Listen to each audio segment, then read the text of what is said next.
கர்ப்பிணி பெண்களோட genuine doubts discuss பண்ண ஒரு கேஷுவல் சிட்டிங். மேம் இப்போ வந்து எனக்கு twins.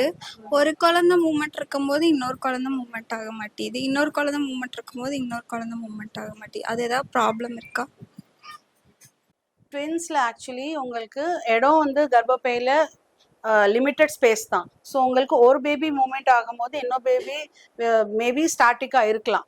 It is not like that ஒன்று மூவ் ஆனால் ஒன்று நின்றுட்டு தான் இருக்கணும், இல்லை ஒரு ரெண்டுமே சேர்ந்து சுற்றணும். அவங்களுக்கு எப்படி பொசிஷன் இருக்கும், அவங்களுக்கு if they have space they will move around.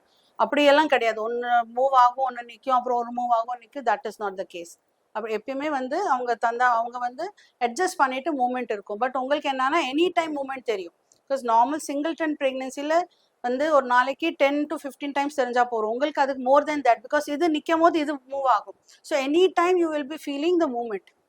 So அதுதான் உங்களுக்கு யூ கேனாட் சே தட் இந்த பேபி தான் மூவ் ஆகுது அந்த பேபி தான் மூவ் ஆகுது ரொம்ப கரெக்டாக நம்ம சொல்ல முடியாது. பட் என்னன்னா ஸ்பேஸ் கிடைக்கும் போது இது மூவ் ஆகும் அது மூவ் ஆகும். ஸோ உங்களுக்கு அப்படி தெரியும். சரிங்களா? ஓகேவா?